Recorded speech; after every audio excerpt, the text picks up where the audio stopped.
তোর এত বড় সাহস! তুই আমার গায়ে স্পর্শ করার সাহস কোথায় পেলি? তুই জানিস আমি কে? আমি সাদিয়া চৌধুরী, এই ভার্সিটির সভাপতি মিস্টার আমজাদ খানের একমাত্র মেয়ে। তুই আমার গায়ে হাত দিয়েছিস? প্লিজ ম্যাডাম, একটু বোঝার চেষ্টা করুন। আমি আপনাকে ইচ্ছে করে স্পর্শ করিনি। আমাকে পেছন দিক থেকে ধাক্কা দিয়েছে আর আমি সামলাতে না পেরে আপনার উপরই এসে পড়ি। সরি ম্যাডাম, আমি ইচ্ছে করে দেইনি। আমি খুব ভালো করেই জানি যে তোরা কেমন করতে পারিস। তোদের মতো ছেলেদেরকে আমি খুব ভালো করেই জানা আছে। গরিব ঘরের ছেলে তো মনে করেছিস বড়লোকের মেয়ের সঙ্গে প্রেম করে কোনো মতো পটিয়ে তাকে বিয়ে করে সমস্ত সম্পত্তির মালিক হয়ে যাবি। আরে ম্যাডাম, আপনি বুঝতে পারছেন না কেন? আমি সত্যি বলছি, আমি ইচ্ছে করে ধাক্কায় দেইনি। আর আমি ভার্সিটিতে আছি, প্রথমে এসেছি। আমি তো আপনাকে আগে পর্যন্ত দেখিনি। তুই ভার্সিটির ফার্স্ট ইয়ারে ভর্তি হয়ে একটা সিনিয়র আপুকে ধাক্কা দিয়েছিস, আর এখন মুখে মুখে তর্ক করে চলেছিস। তুই আজকে শেষ। তোর এত বড় সাহস, তুই আমাকে ধাক্কা দিয়ে আবার এখন আমাকে জ্ঞান দেওয়ার চেষ্টা করছিস? দেখুন ম্যাডাম, আপনাকে জ্ঞান দেওয়ার কোনো ইচ্ছাই আমার নেই। আর আমি আপনাকে চিনি না, তাহলে আপনাকে জ্ঞান দিতে যাব কেন? তাছাড়া আমাকে পেছন দিক থেকে ওই ছেলেগুলো ধাক্কা দিয়েছে, এখানে আমার কোনো দোষ নেই। প্লিজ ম্যাডাম, বিশ্বাস করুন। মেয়েটা তখন খুবই জোরে রায়হান ছেলেটার উপর রেগে গিয়ে একটা থাপ্পড় মারলো। আর থাপ্পড় মারার পরে রায়হান কিছুটা তার থেকে দূরে চলে গেল। রায়হান ছেলেটা একেবারেই সহজ সরল একটা ছেলে। আর মেয়েটা হলো সাদিয়া চৌধুরী, আমজাদ চৌধুরীর একমাত্র মেয়ে। অনেক অহংকারী একটা মেয়ে। এদিকে রায়হান তখন নিচের দিকে তাকিয়ে থাকলো। রায়হান খুব ভালো করেই জানে এখন প্রতিবাদ করতে গেলে তার অনেক বেশি সমস্যা হয়ে যাবে। এদিকে সাদিয়া কিছুটা রাগারাগি করার পরেই সেখান থেকে চলে যায়। সেখান থেকে চলে যাওয়ার পরে রায়হান তার নিচে পড়ে থাকা চশমা উঠিয়ে সেটা পরে নিয়ে সামনের দিকে হাঁটা দিল। সামনের দিকে হাঁটা দেওয়ার পর দেখতে পারলো বেশ অনেকগুলো ছেলে তাকে দেখে হাসছে। রায়হান পিয়নের কাছে জিজ্ঞেস করলো তার ক্লাসরুম কোন দিকে। আর পিয়ন সেটা বলে দেওয়ার পরে রায়হান সেখান থেকে সোজা তার ক্লাসরুমে চলে আসলো। ক্লাসরুমে সবার সামনে খালি দেখে সেখানেই বসে গেল। রায়হান মাথা নিচু করে সেখানেই চুপচাপ বসে আছে। আর কিছুক্ষণের মধ্যেই একটা মেয়ে ক্লাসের মধ্যে প্রবেশ করলো। মেয়েটাকে দেখে সকলেই চুপ হয়ে গেল, বেশ খানিকটা অবাক হয়ে গেল। এখন মেয়েটার নাম হলো মেঘলা। মেঘলা প্রিন্সিপালের একমাত্র মেয়ে, সেও বেশ অহংকারী। মেঘলা এসে দেখতে পারলো তার জায়গার মধ্যে একটা ছেলে বসে আছে। আর তখন মেঘলা তার সামনে আসার পরে বলতে লাগলো, কি রে ফকিন্নির বাচ্চা, তুই এখানে কি করে বসে আছিস? এটা আমার জায়গা। কি রে তোরা কেউ ওরে বলিসনি যে এটা আমার জায়গা? এখানে অন্য কেউই বুঝতে পারবে না। অনেকবার বলেছি, কিন্তু সে এখানে খালি পেয়েছে বলে বসেছে। আমাদেরকে এই কথা বলেছে, তারপর আমরা আর কি বলবো? তোর জায়গা, তুই সবটা ভালো করে বুঝে নে, তুই করবি কি না করবি। বুঝতে পারলাম না যে বাবা এগুলো কি করে ভার্সিটিতে ভর্তি করে, সেটাই তো বুঝতে পারলাম না। এখানে সব বড়লোক ছেলে মেয়ে ভার্সিটিতে, এখানে এরকম ফকিনীর বাচ্চা কি করে চান্স পেল সেটাই বুঝতে পারছি না। Mind your language please. দয়া করে আমাকে যা বলার বলুন, কিন্তু আমার মা বাবাকে নিয়ে কোনো কিছু বলবেন না। ওনারা পৃথিবীতে বেঁচে নেই। মরার পরেও যদি এসব খারাপ কথা বলেন, তাহলে আসলে বিষয়টা অনেক বেশি খারাপ হয়ে যাচ্ছে। তোর কি এখন আমাকে জ্ঞান দেওয়া লাগবে নাকি ফকিনী? যা তুই এখান থেকে, না হলে তোকে লাথি দিয়ে পিছনে পাঠাবো। এটা শুধু আমার জায়গা, তুই জায়গাটা নোংরা করে দিয়েছিস। রায়হান আর কোনো কিছু না বলে পেছনের বেঞ্চে এসে বসে পড়লো। পেছনের বেঞ্চে বসে সে ভাবতে লাগলো সে কোথায় চলে এলো। রায়হান তখন আর কোনো কিছুই ভাবতে পারছে না। আর তখনই ক্লাসের মধ্যে স্যার প্রবেশ করলো। স্যার ক্লাসে প্রবেশ করার পরে তখন সবার পরিচয় জিজ্ঞেস করতে লাগলো।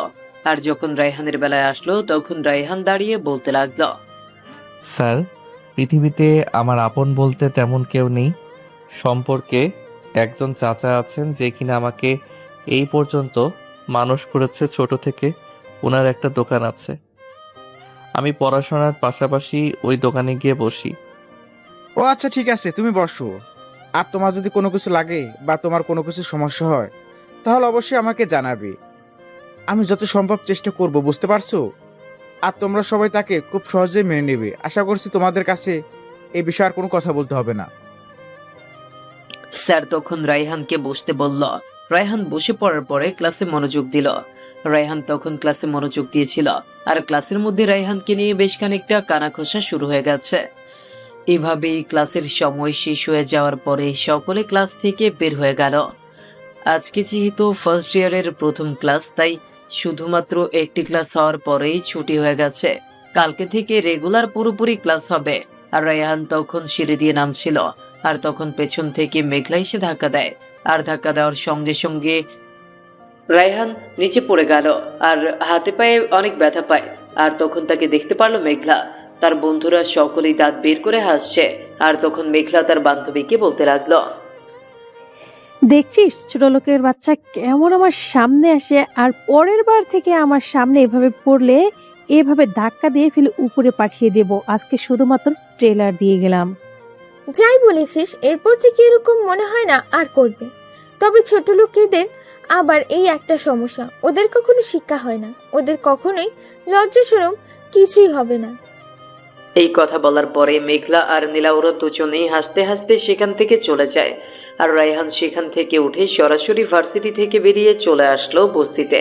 বস্তিতে আসার পরেই দেখতে পারলো তার চাচার দোকান বন্ধ করছিল দুপুর বেলায়। আর তখন রায়হান তার চাচাকে গিয়ে বলতে শুরু করলো, চাচা কি ব্যাপার, তুমি এত তাড়াতাড়ি দোকান বন্ধ করছো কেন? আমি তো চলে এসেছি। তুমি গিয়ে বাড়িতে খাবার খাও, গোসল করো, আর আমি ততক্ষণের দোকানে বসি। আর কি বলছিস তুই মাত্র ভার্সিটি থেকে এসেছিস আর এখনই তুই দোকানে বসবি? আপাতত দোকানে বসার কোনো প্রয়োজন নেই। আর দুপুরবেলা এমন কোনো কাস্টমার আসবে না, তুই বিকালে বসিস। আমি না হয় বিকালে একটু ঘুমাবো। ঠিক আছে, চলো তাহলে আমি বিকালে বসবো। তুমি বিকালে একটু রেস্ট নিও।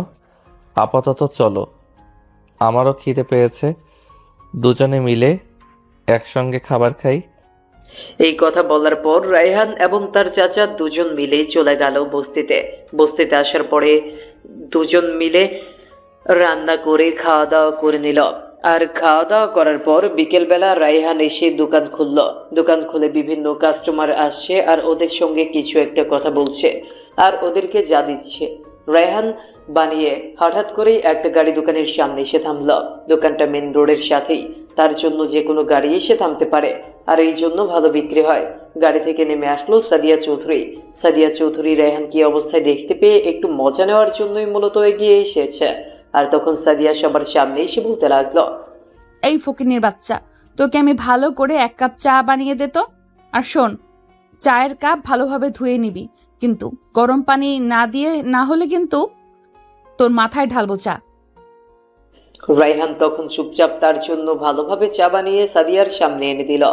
সাদিয়ার সামনে এনে দেওয়ার পরে সাদিয়া এক চুমুক দিতেই বাকি চাটা ফেলে দিল। তারপর 1000 টাকার একটা নোট দিয়ে সেখান থেকে গাড়ি নিয়ে চলে গেল। রায়হান সবার সামনে বেশ খানিকটা অপমানিত হলো। সবাই রায়হানকে খুব ভালো ছেলে বলেই জানে, সবাই রায়হানকে খুব ভালোবাসে, কিন্তু সবার সামনে এরকম মেয়েটার ব্যবহার কোনো কিছুই বুঝতে পারল না দোকানের লোকজন। আর তখন রায়হানের বন্ধু সাব্বির বলতে শুরু করলো, কিরে দোস্ত, তোর সঙ্গে মেয়েটাই এরকম ব্যবহার করে গেল কেন? তুই কি মেয়েটার কোনো ক্ষতি করেছিলি যার জন্য আমাদের সামনে তোকে এভাবে অপমান করে গেল? তুই তো ভালোভাবেই চা বানিয়ে দিলি, মেয়েটা না খেয়ে ফেলে দিয়ে তোকে 1000 টাকার নোট দিয়ে চলে গেল। আরে বাদ দে এসব কথা। করা হলো বড়লোক বাবার আদরের দুলালি, আর ওরা এসব কিছু করলে কখনো দোষ হয় না। আমাদের মতো গরিবের জন্মই হয়েছে ওদেরকে সহ্য করার জন্য, বুঝতে পারলে কিছু? আর ও হচ্ছে আমার ভার্সিটি সভাপতি, একমাত্র মেয়ে, এরকম তো করবেই, একটু মজা তো নিবেই, তাই না? ও আচ্ছা, তাই বল। তোকে এই অবস্থায় দেখেছে বলে বেশ খানিকটা অবাক হয়ে তোর সঙ্গে একটু মজা নিয়ে চলে গেল। আসলে মেয়েরা কেন যে এমন বড় হয়েছে দেখে মনে হয় সব কিছু কিনে নিয়েছে। রায়হান তখন সন্ধ্যা পর্যন্ত দোকান করে সন্ধ্যাবেলায় চলে আসলো রুমের মধ্যে। রুমে এসে ফ্রেশ হয়ে একটু পড়তে বসলো। পড়াশোনা শেষ করে সে ঘুমিয়ে গেল। পরদিন সকালবেলা ঘুম থেকে উঠে না খেয়ে ভার্সিটিতে চলে আসলো। ভার্সিটিতে এসে দেখতে পারলো সাদিয়া তার বান্ধবীদের সঙ্গে সিগারেট খাচ্ছে। এটা দেখার পরে রায়হান যেন আকাশ থেকে পড়লো। এভাবে ওপেনলি সবার সামনে সিগারেট খাওয়া আসলে মুখের ব্যাপার নয়। সাদিয়া দেখতে পারলো, তাকে দেখেও না দেখার ভান করে রায়হান চলে যাচ্ছিল। আর তখন সাদিয়া রায়হানকে ডাক দেয়। রায়হানের ইচ্ছে না থাকা সত্ত্বেও রায়হান সেখানে গেল। রায়হান সেখানে যাওয়ার পরে সাদিয়া তখন একটা থাপ্পড় দিয়ে বলতে শুরু করলো, কি রে ফকিনের বাচ্চা, তুই আমাকে দেখে না দেখার ভান করে চলে যাচ্ছিলি কেন? তোর এত বড় সাহস, তুই আমাকে সম্মান দিস না, আমাকে অ্যাভয়েড করে চলে যাচ্ছিলি? আমার পরিচয়টা কি আরো একবার তোকে দিতে হবে? আসলে আপু, আমার ক্লাসের সময় হয়ে গেছে, তার জন্য আমি তাড়াতাড়ি করে চলে যাচ্ছিলাম। এমনিতেই হেঁটে আসতে অনেক বেশি লেট হয়ে গেছে। প্লিজ আপু, কোনো কিছু মনে করবেন না। আপনার সঙ্গে আমি ক্লাসের পরে দেখা করি। তুই আমাকে এই কথা বলার সাহস কোথায় পাস? আমি যখন বলবো তখন তুই এখান থেকে যেতে পারবি, এছাড়া তুই এখান থেকে যেতে পারবি না। আমি যেটা বলবো তুই সেটাই করবি। এর কোনো ব্যতিক্রম হলে তোকে মেরে তক্তা বানিয়ে হসপিটালে রেখে আসবো। প্লিজ আপু, আমি অনেক কষ্ট করে এ পর্যন্ত এসেছি। আমি প্রতিটা ক্লাস করতে চাই। আপনি প্লিজ আমার সঙ্গে যাই কিছু করুন না কেন, ক্লাসের পরে করুন, আমার কোনো আপত্তি থাকবে না। এইরকম স্টুডেন্ট থাকলে তো এই ভার্সিটির মুখ উজ্জ্বল হবে, তাই না রে? কি বলিস তোরা? ঠিক আছে, তুই এখন যা। আর শোন, অবশ্যই অবশ্যই তোর ক্লাস শেষ করার পরে আমাদের সঙ্গে এসে দেখা করবি, আমরা যেখানেই থাকি না কেন। এই কথা বলার পরে রায়হানকে ছেড়ে দিল ওরা। ওরা ছেড়ে দেওয়ার পরে রায়হান দৌড়াতে দৌড়াতে ক্লাসে চলে আসলো। ক্লাসে এসে সবার পেছনের বেঞ্চে বসে গেল। আর তখন সঙ্গে তার একটা ছেলে বসলো। ছেলেটাকে বসতে দেখে বেশ খানিকটা অবাক হয়ে গেল রায়হান। রায়হান অবাক হয়ে ছেলেটার দিকে তাকিয়ে আছে। আর তখন ছেলেটাকে বলতে লাগলো, আর এভাবে অবাক হওয়ার কোনো কিছুই নেই। আমি সবার সঙ্গে মিশার চেষ্টা করি। তুমিও তো আমার মতোই মানুষ, তাই না? তোমার সঙ্গে কেন আমি খারাপ ব্যবহার করব? আর কেন এতবার তোমাকে সবার সামনে অপমান করে কথা বলবো? তোমার সঙ্গে বসে তো কোনো প্রবলেম নেই, তুমিও আমার মতোই রক্ত মাংসের ভরা মানুষ। হ্যাঁ, এটা ঠিক যে আমিও আপনার মতোই মানুষ, কিন্তু আপনার আশেপাশে মানুষগুলো তো আমার সঙ্গে বসতে দেখলে, কথা বলতে দেখলে আপনাকে অপমান করে কথা বলবে।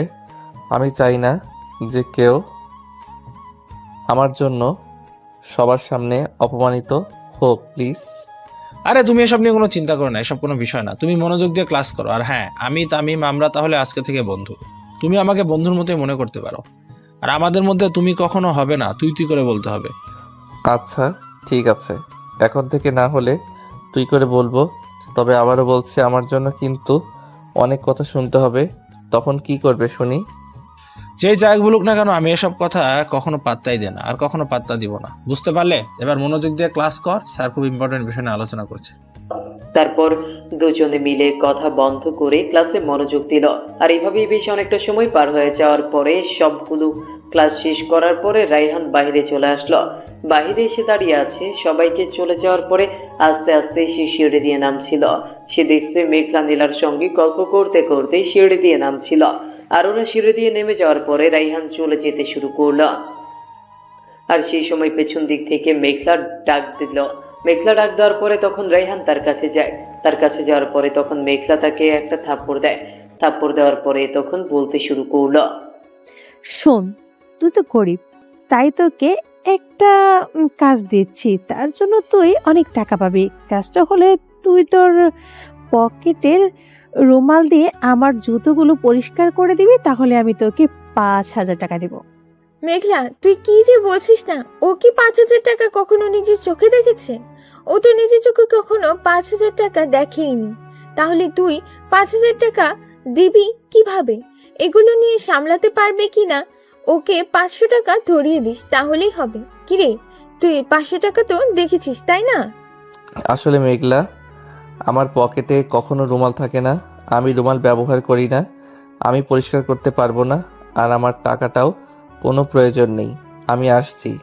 রুমাল নেই তো কি হয়েছে, তুই তোর শার্টটা খুলে আমার জুতোটা পরিষ্কার করে দিবি, আবার সেই শার্ট তুই পরে এখান থেকে চলে যাবি। যদি এটা না করিস তাহলে তোকে মেরে হসপিটালে ভর্তি করে আসবো। রায়হান কোনো কিছু বলল না। কোনো কিছু না বলে এসে তার শার্ট খুলে জুতা পরিষ্কার করতে শুরু করলো। আর সকল ছাত্রছাত্রী, এদিকে সাদিয়াও বিষয়টা দেখে মজা নিতে শুরু করলো। আর রায়হান তারপর শার্ট পরিধান করে সেই ভার্সিটি থেকে বের হয়ে চলে গেল মাথা নিচু করে। সেই সময় রায়হানের মোবাইলে একটা কল চলে আসলো। রায়হান ফোনটা রিসিভ করলো। ফোনটা রিসিভ করার পর ওপাশ থেকে রায়হানকে কেউ একজন বলতে লাগলো, রায়হান, আমি বুঝতে পারছি না তুমি সে ভার্সিটিতে গিয়ে এসব কি শুরু করে দিয়েছ। তুমি তোমার অপারেশন না করে এগুলো কেন করছো? এতগুলো অপমান কেন সহ্য করছো? আমি কিন্তু সব কিছুই জানি। আজকে নিজের চোখে দেখে আসলাম। স্যার, আমার কাছে এটা ছাড়া আর কোনো কিছু করার নেই। আমাকে আমার মতো করে কাজ করতে দিন। আমার উপর বিশ্বাস রাখুন। খুব তাড়াতাড়ি আমি সকল কিছু হাতে নাতে ধরে ফেলতে পারবো। হ্যাঁ, তোমার উপর আমার সম্পূর্ণ বিশ্বাস রয়েছে যে তুমি এটা পারবে। কিন্তু এখানে যদি তোমার নিজের ইমেজ ডাউন হচ্ছে, তো এটা কি করে তুমি সহ্য করছো? তুমি তো এরকম ধরনের ছেলে না, যে ছেলে কেউ একটা কথা বললে ডিপার্টমেন্টের উপস্থিত কর্মকর্তাদের কেউ ছেড়ে কথা বলে না, সেখানে সে সবার সামনে অপমানিত হচ্ছে। স্যার, কেউ আমার পার্সোনালি বিষয়ে কথা বললেন আমি কখনোই চুপ করে থাকি না। তবে এখন কেন চুপ করে আছি জানেন? কারণ আমি আমার দেশের জন্য কাজ করছি। এ দেশ থেকে যদি এরকম কিছু উচিত মানুষগুলোকে চিরতরে বিদায় করে দিতে পারি, তাহলে এই দেশের জন্য অনেক বেশি মঙ্গল হবে। শুধু শুধু ওরা দেশে থেকে দেশের সম্পদ নষ্ট করছে, দেশের সন্তানগুলো নষ্ট করছে। রায়হান, তোমার মতো অফিসার যেন ঘরে ঘরে তৈরি হয়, তোমার মতো ছেলে যেন প্রতিটা মায়ের হয়। আমি সেই দোয়াই সব সময় করি। তবে মনে রাখবে, সভাপতি, প্রিন্সিপাল আর বেশ কজন মিলে ওরা কিন্তু অনেক বড় একটা গ্রুপ রয়েছে, আর এই গ্রুপটা আন্ডারওয়ার্ল্ডের সঙ্গে কানেক্টেড।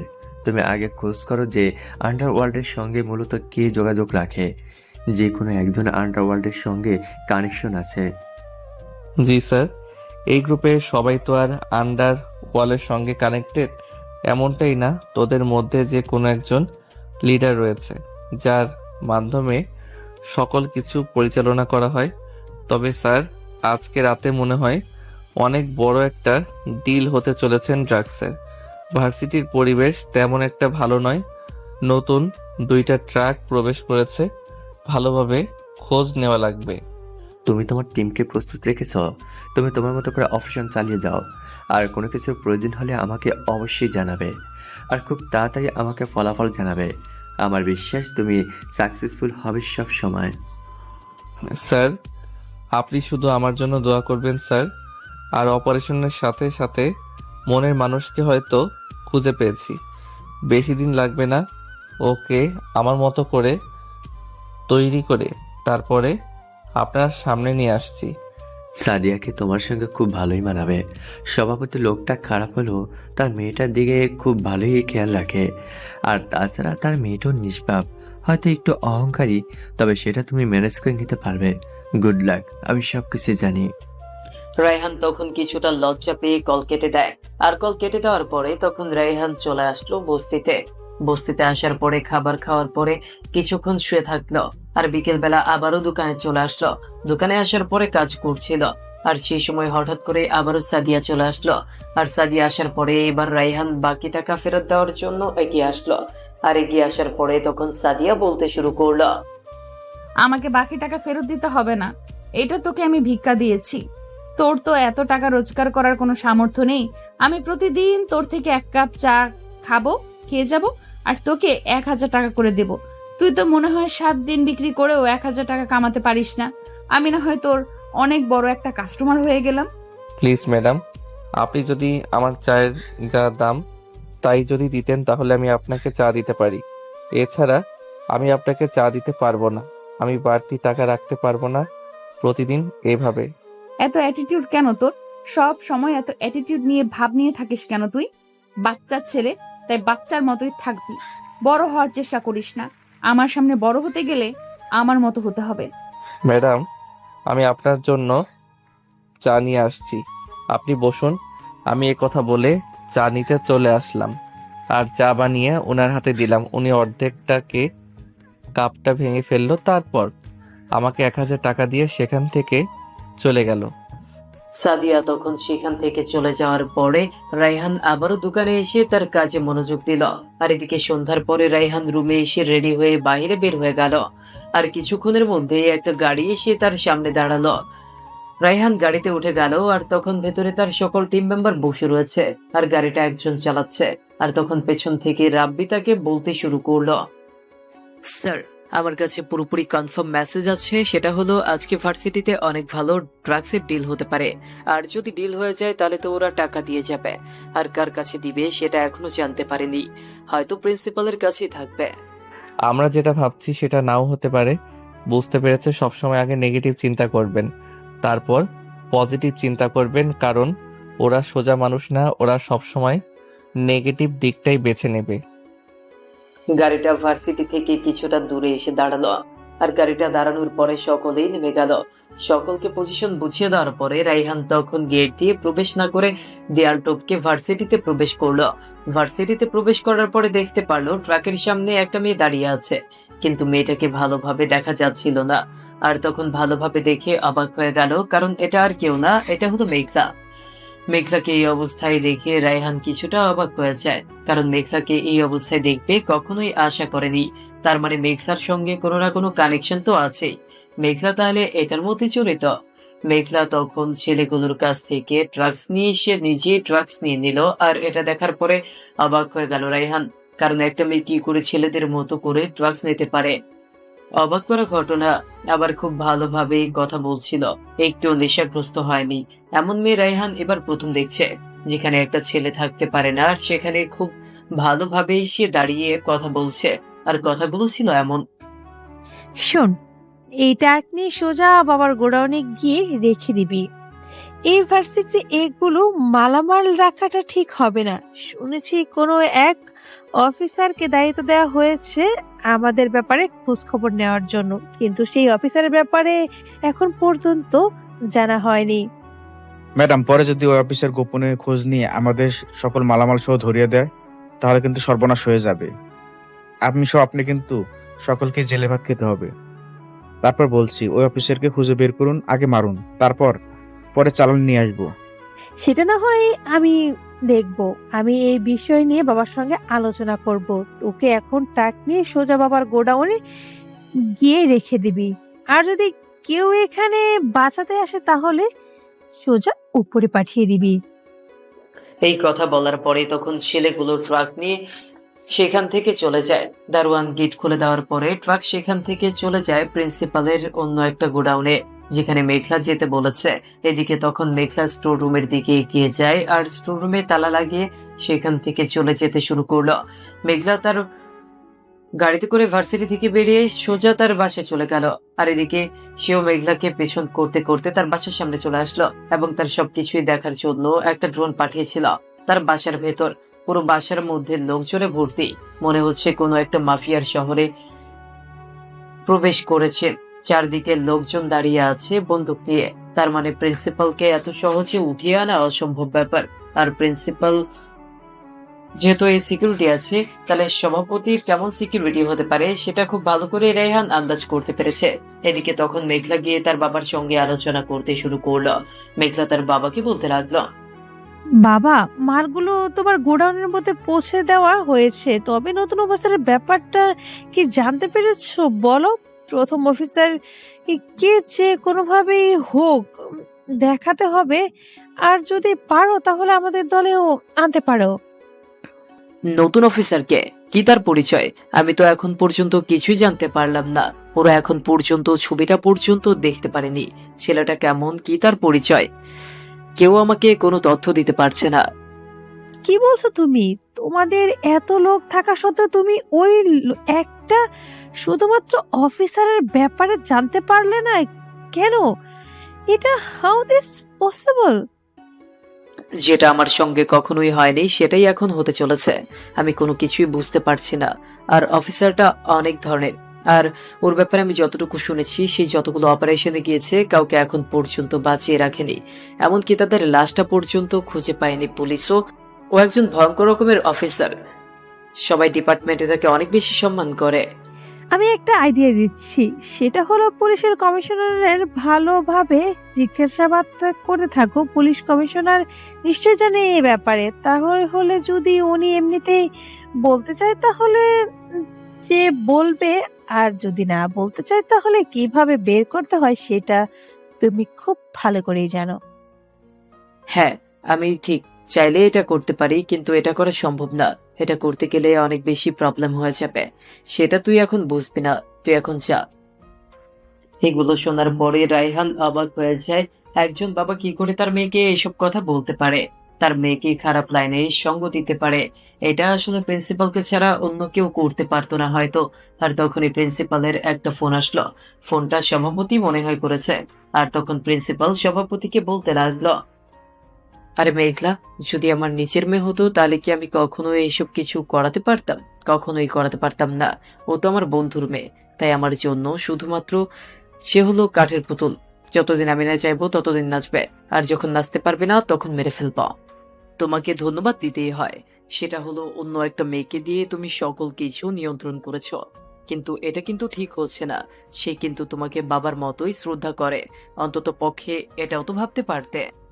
হ্যাঁ, সেটা অনেকবার ভেবে দেখেছি, কিন্তু আমার মন মানছে না। তার জন্যই আর কি ছোট থেকে এই লাইনে নিয়ে এসেছি। আর এখন আমার সকল কিছু সে নিয়ন্ত্রণ করে। সোনা, আমি তোমাকে একটা কথা বলছি। আমি সেই অফিসারের ব্যাপারে জানতে পেরেছি। সেই অফিসারের নাম হলো রায়হান শেখ। আমি শুধু নামটাই জানতে পেরেছি, এছাড়া আর কোনো কিছুই জানতে পারিনি। তুমি খোঁজ নাও কিভাবে ওই ছেলেটার খোঁজ পাবে। ওই ছেলেটাকে মারতে না পারলে কিন্তু আমাদের ব্যবসার মধ্যে লাল বাতি জ্বলবে। পরবর্তী সময়ে যে আমরা চালান নিয়ে আসবো এবং এগুলো বিভিন্ন জায়গায় পৌঁছতে হবে। আমরা কোনো কিছুই করতে পারবো না, এমনকি আমরাও নিজেরাও ধরা পড়তে পারি। আমরা যেন ধরা না খাই, তাহলে আমাদের লোকেদের এমন ভাবে তৈরি করতে হবে যে কোনো সময় ধরা পড়ে গেলে ওরা যেন নিজে নিজে আত্মহত্যা করে নেয়, তবুও যেন আমার নামটা তারা প্রকাশ না করে। হ্যাঁ, এটা তো খুব ভালোই সিদ্ধান্ত। এটা হলে আর কোনো কিছুর প্রয়োজন হবে না। ওরা নিজেরাই নিজেদেরকে সেভ করতে পারবে। যদি এমন কিছু ঘটনা ঘটে তাহলে নিজেরাই মারা যাবে, আর তাদের পুরো পরিবারের দায়িত্ব আমরা নিতে পারবো। এমন কিছু দেখিয়ে কিছু বিশ্বস্ত লোক সেটিং করতে হবে। ঠিক আছে, তুমি তোমার মতো করে লোকজন ঠিক করো, তারপর আমাকে জানিও। আর ভার্সিটিতে আমি যখন যাব তখন দরকারি কোনো কথা ছাড়া আমার সঙ্গে কথা বলবে না, আর বিষয়টা ভালো করে মাথায় রাখবে। সভাপতি কথা বলার পরে তখন কল কেটে দেয়। আর কল কেটে দেওয়ার পরে এদিকে তখন রায়হান কোনো কিছু না করে সেখান থেকে চলে যায়। আর রায়হান সেখান থেকে চলে যাওয়ার পরে ওইদিকে রাব্বি তখন রায়হানকে কল দেয়। কল দেওয়ার পরে রাব্বি তখন উপাস থেকে রায়হানকে বলতে শুরু করলো, স্যার, ওই ঠিকানা আমরা পেয়ে ফেলেছি। আপনি এই জায়গায় চলে আসুন। আমরা সকলেই এই জায়গায় আছি। অনেক বড় একটা গোডাউন, আর এখানে প্রায় 50 জনের ওপরে লোকজন পাহারা দিচ্ছে। রায়হান তখন কল কেটে দিয়ে যথারীতি সেখানে চলে গেল। আর গোডাউনে যাওয়ার পরে দেখতে পারলো প্রায় 50 জনের ওপরে লোকজন পাহারা দিচ্ছে। আর তখন আর রায়হান সবাইকে ডাক দিল। সে সবাইকে ডাক দেওয়ার পরে সবাইকে প্ল্যান বুঝিয়ে দিল। সবাই দুইটা টিমের মধ্যে ভাগ হয়ে চারদিকে ছড়িয়ে গেল। আর চারদিকে ছড়িয়ে যাওয়ার পর সবাই মাইক্রোফোনে কানেক্টেড রয়েছেন। রায়হান তখন সবাইকে বলতে শুরু করলো, আমার কথা ছাড়া কেউ কোনো রকম ফায়ারিং করবে না। আমি যখন বলবো ঠিক তখনই তোমরা ফায়ারিং শুরু করবে। একটু ভুল হলে আমরা এখানে সবাই মারা পড়ব, তাই খুব সাবধানে কাজ করতে হবে। কি আর স্যার, আপনি যখন বলবেন আমরা তখনই অ্যাটাক করব। আমরা সব দিক থেকে ওদেরকে ঘিরে ফেলেছি, ওরা কোনো দিক দিয়েই পালাতে পারবে না। রায়হান তখন সবাইকে গুলি করতে বলল, আর সকলেই চারপাশ থেকে গুলি করতে শুরু করলো।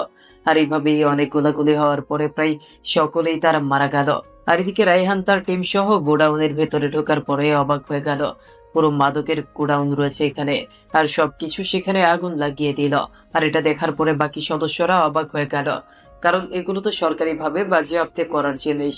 এগুলো কেন জ্বালিয়ে দেওয়া হলো এগুলো বুঝতে পারলো না।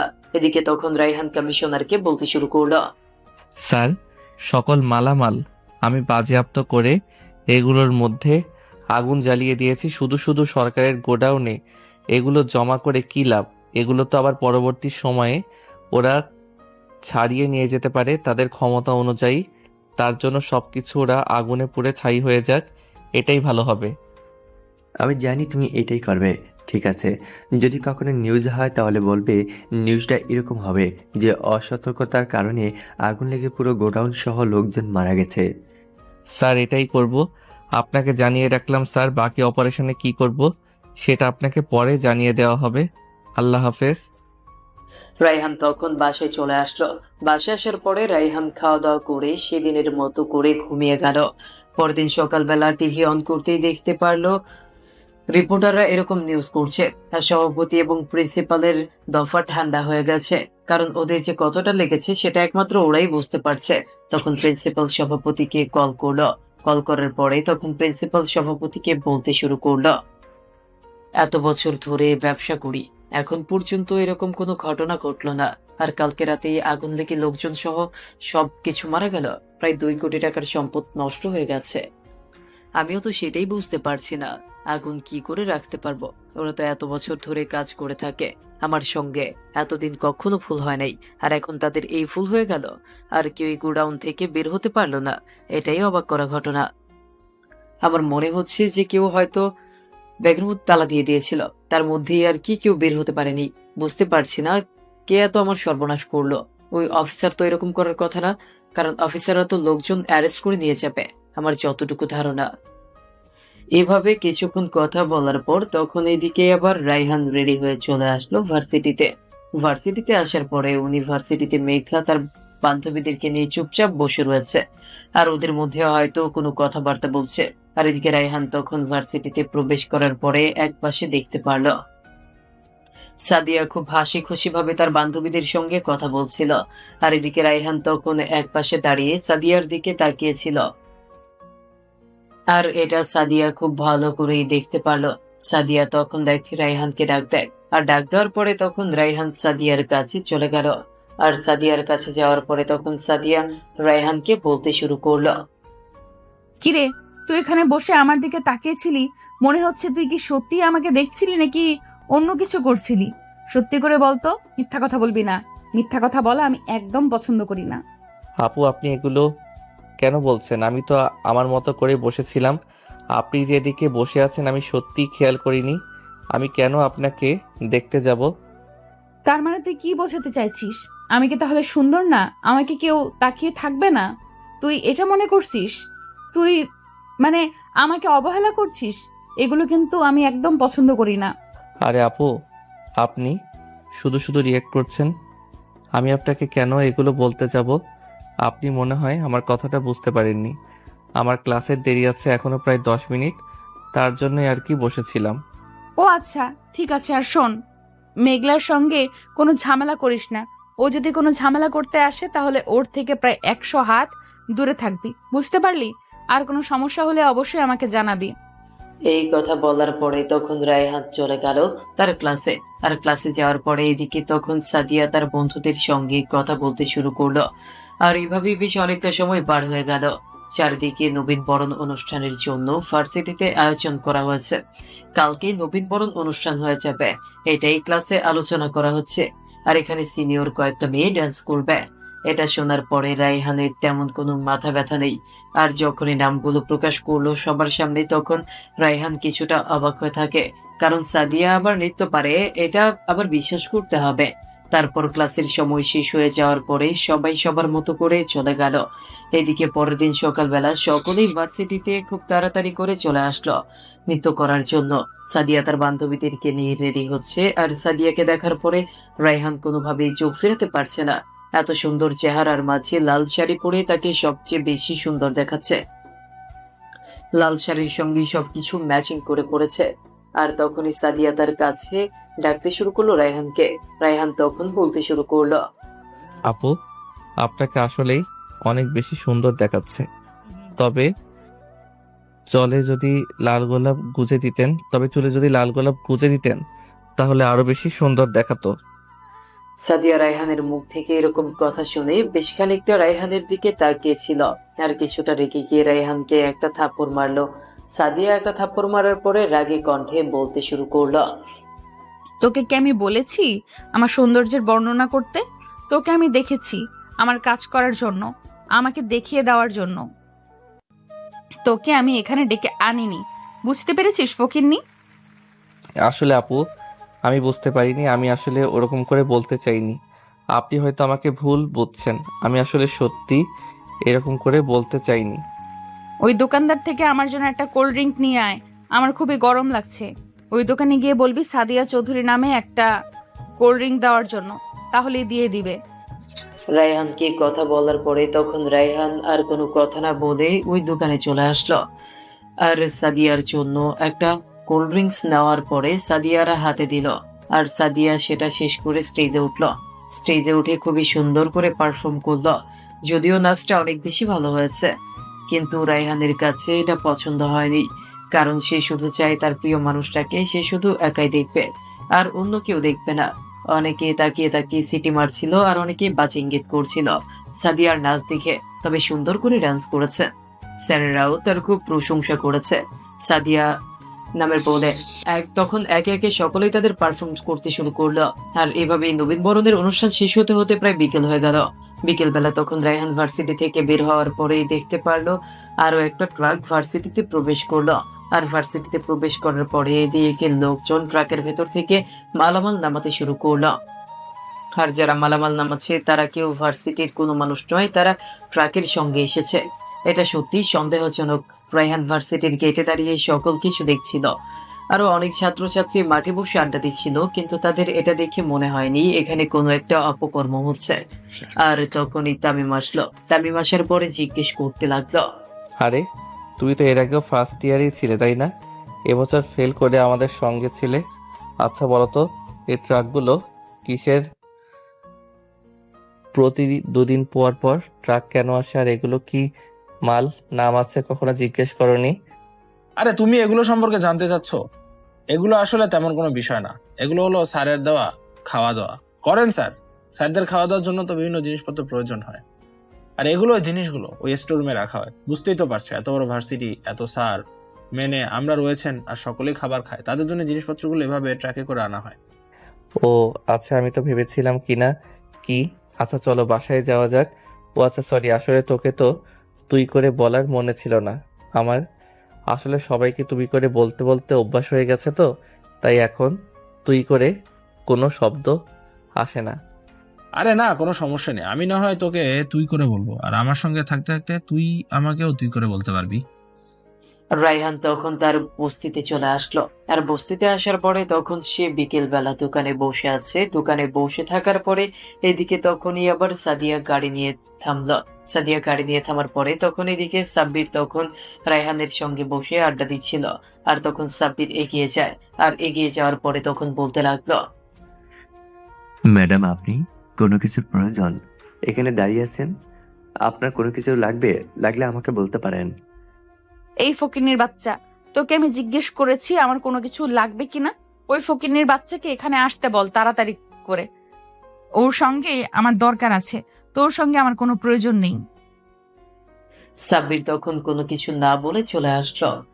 সে সময় রায়হান একটা চা নিয়ে ওই গাড়ির কাছে চলে আসলো। এই গাড়ির কাছে আসার পরে তখন সাদিয়াকে চা দেওয়ার পর সাদিয়া চা নিয়ে রায়হানের কাছে একটা চিরকুট দিয়ে দিল। রায়হানের কাছে একটা চিরকুট দেওয়ার পরে গাড়িটা সোজা চলে গেল। রায়হান চিরকুটটা সাব্বিরকে দেখতে দেয়নি, লুকিয়ে পকেটে নিয়ে নিয়েছে। আর তখন দোকানে চলে আসলো। আর দোকানে ভিড় কমার পরে চিরকুট হাতে নিয়ে পড়তে শুরু করলো। চিরকুটের মধ্যে লেখা, আমি সাংবাদিক সাদিয়া চৌধুরী বলছি। আমি আপনার ব্যাপারে সব কিছুই জানি। আপনি ছদ্মবেশে এই ভার্সিটিতে এসেছেন একটা মিশনের কারণে। আমি এই কেসটা নিয়ে বেশ অনেকদিন যাবৎ হ্যান্ডেল করছি। আপনি যদি আমাকে সাহায্য করেন তাহলে ভালো হতো। আমার নাম্বার এখানে দেওয়া আছে, দয়া করে আমাকে কল দিবেন। সাব্বির তখন জিজ্ঞেস করলো, হাতের মধ্যে এটা কি? আর সাব্বিরের কথায় কোনো গুরুত্ব না দিয়ে রায়হান তখন সে তার নিজের কাজ করতে শুরু করলো। আর এভাবে বেশ অনেকটা সময় পার হয়ে গেল। সন্ধ্যার পর রায়হান রুমে আসার পরে তখন তার ল্যাপটপ বের করে কাজ করতে শুরু করলো। আর তখন রায়হান সাদিয়ার নাম্বারে একটা কল দিল, আর সঙ্গে সঙ্গে কলটা রিসিভ হয়ে গেল। আর সাদিয়া তখন উপাস থেকে রায়হানকে বলতে শুরু করলো, প্রথমেই আপনাকে সরি বলে নিচ্ছি, কারণ ভার্সিটিতে আপনাকে অনেক খারাপ কথা বলেছি। আসলে এটা বলতে হয়, সুযোগ যখন পেয়েছি কেন শুধু শুধু ছেড়ে দেব? একটু মজা করলাম আর কি। আচ্ছা এখন কাজের কথায় আসি। আমি আপনাকে সাহায্য করতে চাই। আমাকে সাহায্য করলে আপনার তাতে কী লাভ? এখন আমার ব্যাপারে আপনি হয়তো জানেন আমি কারো কোনো সাহায্য নেই না। আর সাংবাদিককে আমি সবচেয়ে বেশি ঘৃণা করি। ওরা বেশি ছড়িয়ে দেয়, এটা আমার অপছন্দ। জানি আমি সবকিছুই, তবুও আমি আপনাকে সাহায্য করতে চাই। আর আমি যে তথ্যগুলো আপনাকে দেব সেই তথ্যগুলো পেলে আপনার আরো বেশি অনেক সুবিধা হবে। আমি এটা জানি যে আন্ডারওয়ার্ল্ডের সঙ্গে কার কানেকশন রয়েছে। ভালো কথা, তবে সেটা আমাকে জানানোর প্রয়োজন নেই। আপনারটা আপনার কাছে রাখুন। আর আমার ব্যাপারে নাক গলানো আমি একদম পছন্দ করি না। যেহেতু আপনি আমার ব্যাপারে জানেন, তো সেখানে চুপচাপ থাকেন। আরে এমন করে রেগে যাওয়ার কি আছে মিস্টার রায়হান? প্রথমে একটা কথা বলার আছে, সেটা হলো আপনার বাবা, তিনি আন্ডারওয়ার্ল্ডের সঙ্গে যুক্ত রয়েছে, আর পুরো আন্ডারওয়ার্ল্ড শুধুমাত্র তার কথাই চলে। দেখুন, মুখ সামলে কথা বলুন, না হলে কিন্তু আমি আপনাকে অ্যারেস্ট করতে বাধ্য হব। এসব বলার ব্যাপারে আপনি কি বলছেন না বলছেন আপনি জানেন আপনি কার বিষয়ে কথা বলছেন? আপনি কি আমার আগের জন্মের শত্রু ছিলেন যে আমি আপনার ব্যাপারে এরকম কথা বলবো? আমার কাছে যথেষ্ট পরিমাণে প্রমাণ রয়েছে আপনার বাবার ব্যাপারে। আপনার বাবা একজন আন্ডারওয়ার্ল্ডের কিং। সকল খারাপ কাজের সঙ্গে ওনার হাত রয়েছে, আর সকল খারাপ কাজ ওনার হাত ধরেই হয়। ও আচ্ছা, ঠিক আছে, আপনি আমার মেইলে সবকিছু পাঠিয়ে দিন, আমি বিষয়টা দেখব। তারপরে আমি আপনাকে জানাচ্ছি, যদি এটা সত্যি হয় তাহলে আমার বাবাও আমার হাত থেকে রেহাই পাবে না। এই কথা বলার পরে তখন সাদিয়া কল কেটে দেয়, আর সাদিয়া কল কেটে দেওয়ার পরে সকল প্রমাণ পাঠিয়ে দিল রায়হানের কাছে। রায়হান এগুলো দেখার পরে কোনো কথা বলতে পারছে না। যেগুলো পাঠিয়েছে সবগুলোই সত্যি, তার মানে তার বাবা এসব ব্যাপারে সবকিছুতেই জড়িত রয়েছে। তখনই সাদিয়া কল দিল, আর সাদিয়া কল দেওয়ার পরে তখন সাদিয়া রায়হানকে বলতে লাগলো, আমি আরো একটা তথ্য দিচ্ছি আপনাকে, সেটা হলো উনি আপনার আসল বাবা নন। আপনার বাবা আপনি যখন ছোট ছিলেন তখন আপনার বয়সে 1 বছর ছিল, তখনই মারা যায় রোড অ্যাক্সিডেন্টে। আর জন্মের সময় আপনার মা মারা যায়।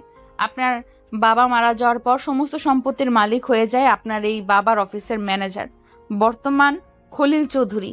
আর আজকে আপনার বাবা, উনি আপনাকে মেরে ফেলতেও দ্বিধাবোধ করবে না, কারণ সম্পত্তি যা পাওয়ার উনি পেয়ে গেছেন, এখন সুযোগের অপেক্ষায় আছেন। আমার একটা প্রশ্ন হলো, সেটা হলো তুমি এত কিছু কি করে জানলে? তোমার তো এগুলো জানার কোনো কথা নয়। তুমি কার কাছ থেকে এই তথ্যগুলো পেয়েছো আর কারো কাছ থেকে এসব কিছু জেনেছো? আমি হাসপাতালের নার্সের কাছ থেকে এসব কিছু জেনেছি। উনি আপনার ব্যাপারে সবকিছুই জানে, আর ওনার হাত ধরেই আপনি এই পৃথিবীর আলো দেখতে পেয়েছেন। আন্টি অনেক ভালো এবং অনেক সৎ, যার জন্য আমাকে তথ্যগুলো দিয়েছে আর প্রমাণগুলো সঙ্গে দিয়েছে। ঠিক আছে, আমার বাবা যেহেতু অপরাধী, আমি আমার বাবাকে নিজের হাতে ইনকাউন্টার করব। যে হাত দিয়ে উনি আমাকে খাবার খাইয়েছে তারই বিপরীতে আমি ওনাকে ইনকাউন্টারে মেরে ফেলবো। সেটা আপনার বিষয়, তবে আমার একটা আলাদা রকমের কথা আছে। সেটা হলো আপনার ব্যাপারে খোঁজ খবর নিতে গিয়ে কখন যে আপনাকে ভালোবেসে ফেলি, সেটা আসলে আমি নিজেও বলতে পারবো না। আমি জানি যে ভার্সিটিতে নৃত্য করা আপনার পছন্দ হয়নি, কিন্তু আপনাকে জানানোর জন্যই আমি নৃত্য করেছি, না হলে আমি করতাম না। আমি জানি আপনিও আমাকে ভালোবাসেন। এই কথা শোনার পরে তখন রায়হান কল কেটে দেয়, আর কল কেটে দেওয়ার পরে তখন বিষয়গুলো নিয়ে চিন্তা করতে শুরু করলো। সাদিয়ার বিষয়টা, এগুলো কোনো বিষয় না, ভালোবাসা জীবনে আসবেই, তবে সেটা সঠিক সময় হলে রায়হান মেনে নিবে। আপাতত এগুলো নিয়ে থাকতে চায়। আর তখন সাদিয়া মেসেজ পাঠালো, আর মেসেজের মধ্যে লেখা, আমি জানি আপনি এখন আপনার অন্য চিন্তা ভাবনা নিয়ে ব্যস্ত আছেন, তবে আপনার অন্য সব চিন্তা ভাবনার মাঝেও একটু আমাকে সময় দিয়ে চিন্তা করবেন, ঠিক আছে? কালকে ভার্সিটিতে আসবেন, আমি কাল শাড়ি পরে আসব, সবার আগে আসব, আশা করি আপনি আসবেন। রায়হান তখন তার নিজের কাজে মনোযোগ দিল, আর এইভাবেই বেশ অনেকটা সময় পার হয়ে যায়। তারপর খাওয়া দাওয়া শেষ করে সে ঘুমিয়ে গেল।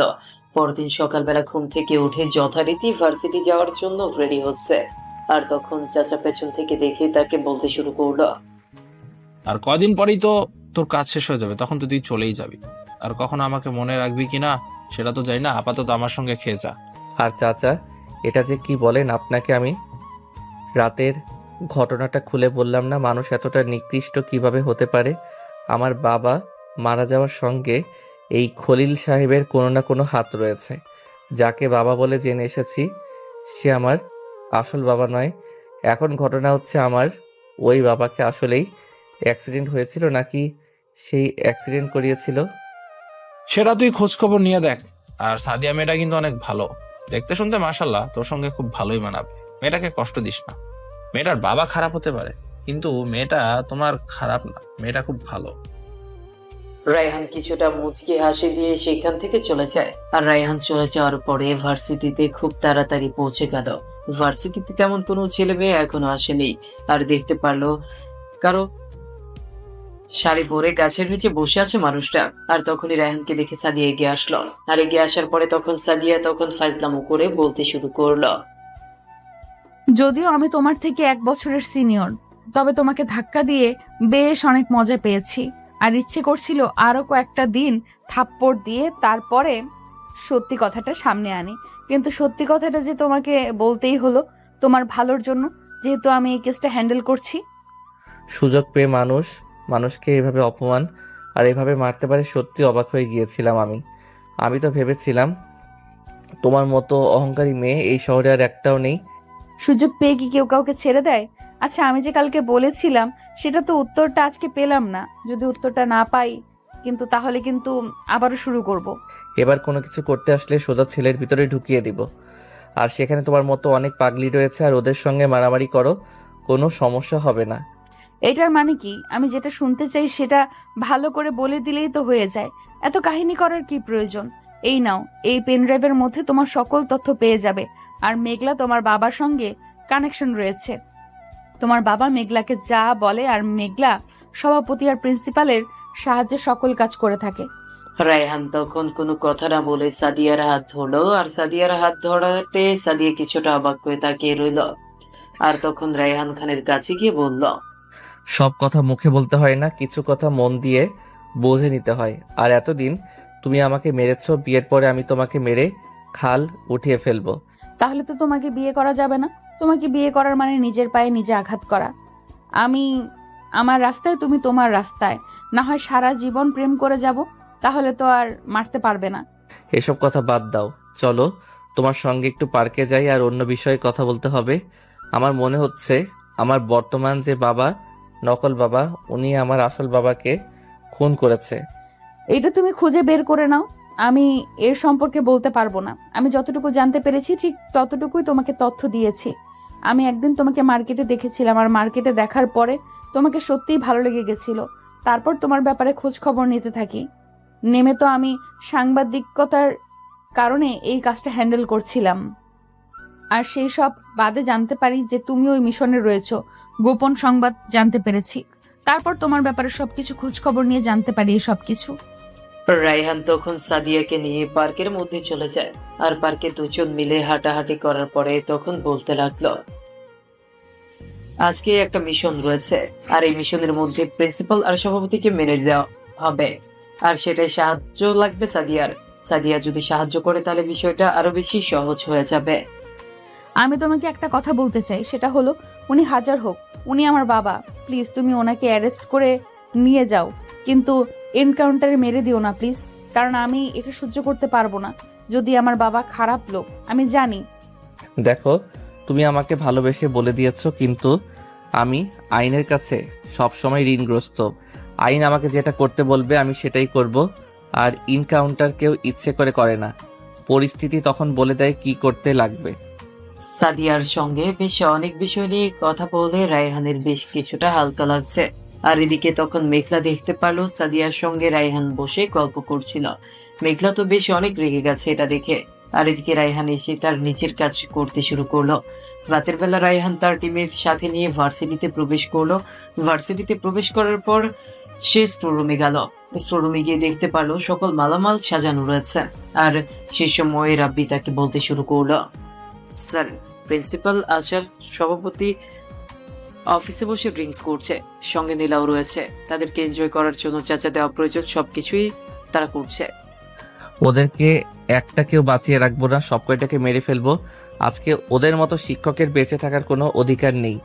জীবনে বহু পাপ করেছি, কত কথা মেয়ের জীবনে নষ্ট করেছি, কত ছেলের জীবন নষ্ট করেছি, সেটার কোনো হিসাব নেই। ওরা নিজেরাও জানে না ওরা কতগুলো মানুষকে মেরেছে আর কত ছেলে মেয়ের জীবন নষ্ট করেছে। রায়হান তখন অফিস রুমের চারপাশ ঘিরে ফেললো। আর অফিস রুমের চারপাশ ঘিরে ফেলার পরে অফিসে প্রবেশ করলো। অফিসে প্রবেশ করার পর দেখতে পারলো নীলা ছোট ছোট কাপড় পরে ওদের সামনে ড্রিঙ্কস করছে আর নাচ করছে। এদিকে তখন রায়হান কোনো কথা ছাড়াই তাকে গুলি করে দেয়। আর এটা দেখার পরে প্রিন্সিপাল তখন তাকে বলতে লাগলো, তোর সাহস তো কম না, তুই আমাদের কাজে বাধা দিতে আসিস? তুই জানিস আমরা তোকে কি করতে পারি? তুই কে? তাহলে তুই সে অফিসার? আমি যদি আগে জানতে পারতাম তুই সে অফিসার, তাহলে তোকে এখানে কখনোই বাঁচিয়ে রাখতাম না। কেন রে, আমি কি তোর বাপেরটা খেয়ে বড় হয়েছি যে তুই আমাকে মেরে ফেলবি? আর আমি তোকে বলবো আয় মার আমাকে। জীবনে এত পাপ করেছি সেটার হিসাব তো তোকে এখন দিতে হবে। বল, আজ থেকে 22 বছর আগে আমার বয়স ছিল 1 বছর, তখন রফিক চৌধুরী নামে শিল্পপতির অ্যাক্সিডেন্ট হয়। ওইটা কি আসলে অ্যাক্সিডেন্ট ছিল নাকি তুই আর খলিল সাহেব মিলে এটা করিয়েছিলি? হ্যাঁ, ওটা কোনো অ্যাক্সিডেন্ট ছিল না, ওটা একটা হত্যা ছিল। আমরা 3জন মিলে প্ল্যান করেছিলাম তাকে ওপরে পাঠিয়ে দিয়ে সমস্ত সম্পত্তি হাতিয়ে নিব, আর উনি আন্ডারওয়ার্ল্ডে জয়েন করেন আমাদেরকে সাহায্য করতে পারবে, এই জন্যই আমি সাহায্য করেছিলাম। আর কত পাপ করবি? এই শিক্ষকতার পেশাটা হলো একটা মহান পেশা, আর এই পেশার সাহায্যে তুই আর তোর সঙ্গে যারা যারা যারা আছে সকলেই খারাপ কাজ করছে, এমনকি নিজের পালিত মেয়েকেও দিয়েও এসব কাজ করাচ্ছিস।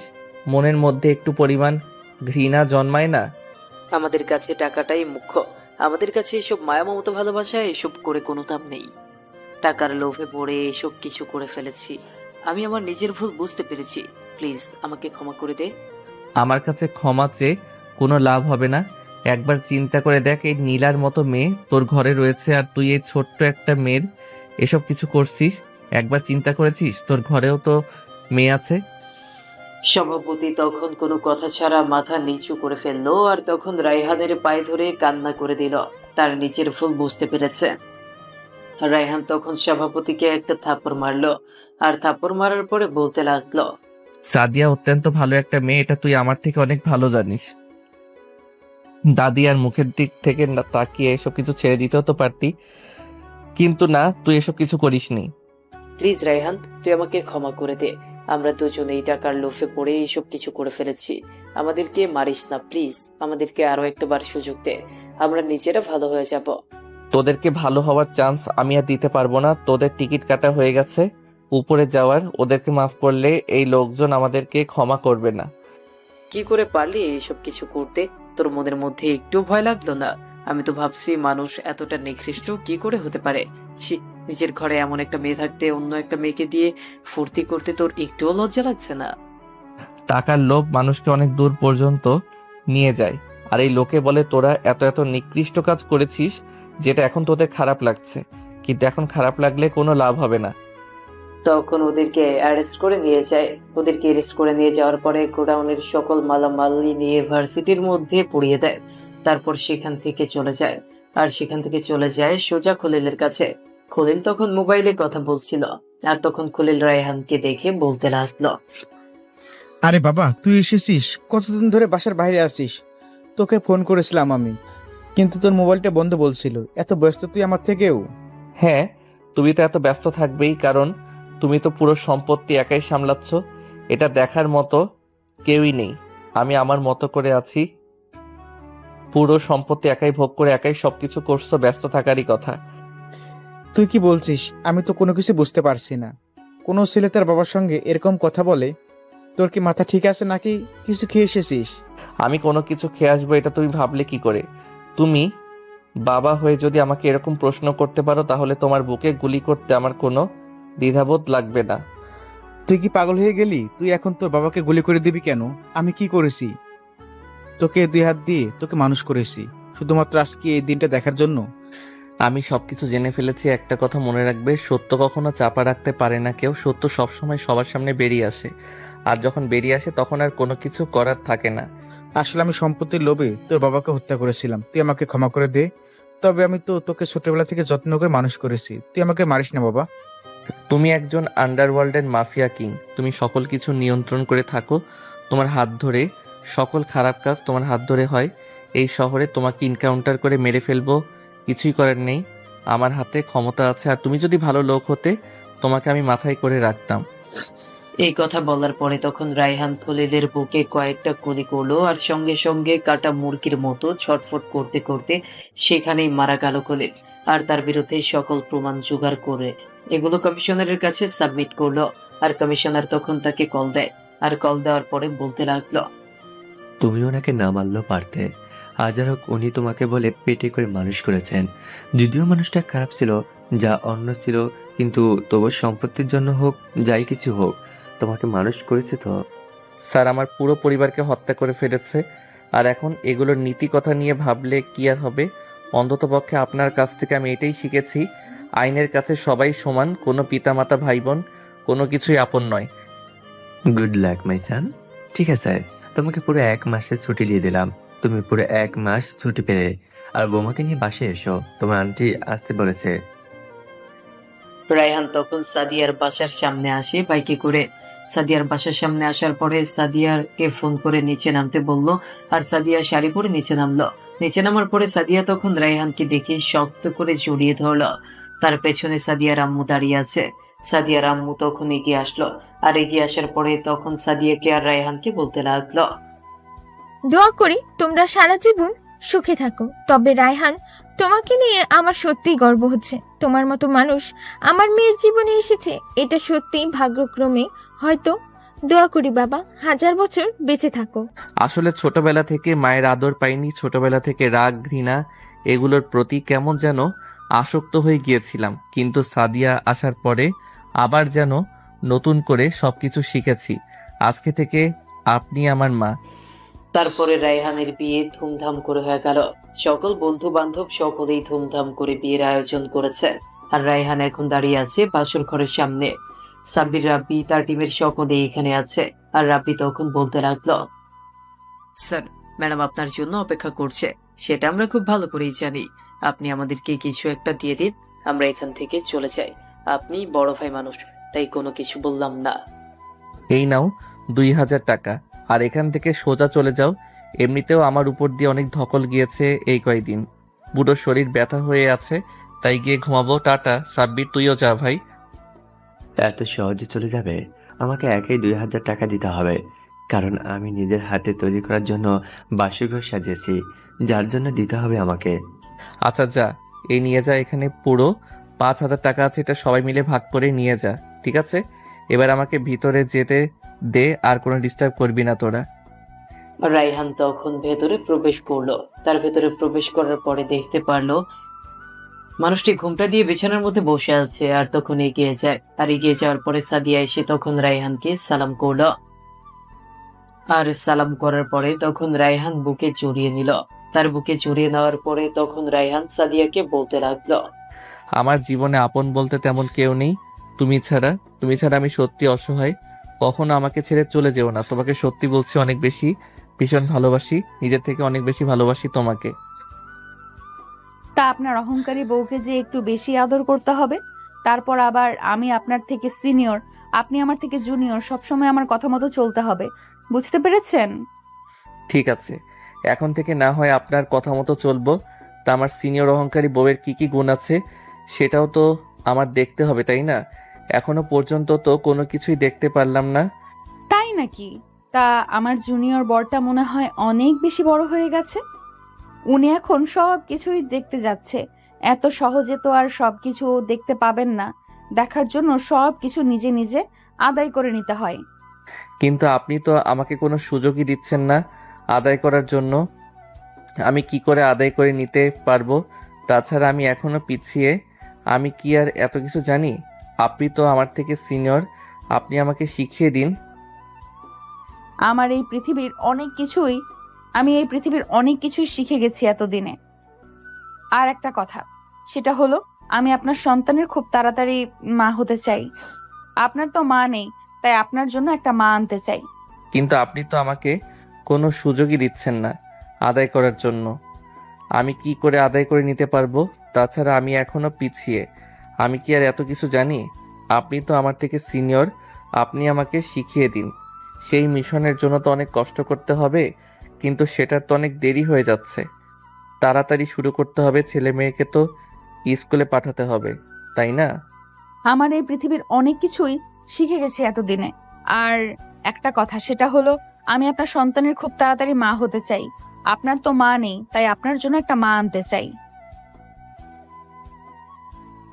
রায়হান তখন সাদিয়াকে কোলে করে নিয়ে বিছানায় শুইয়ে দেয়। আর তখন সাদিয়া আরো চোখ বন্ধ করে ফেললো।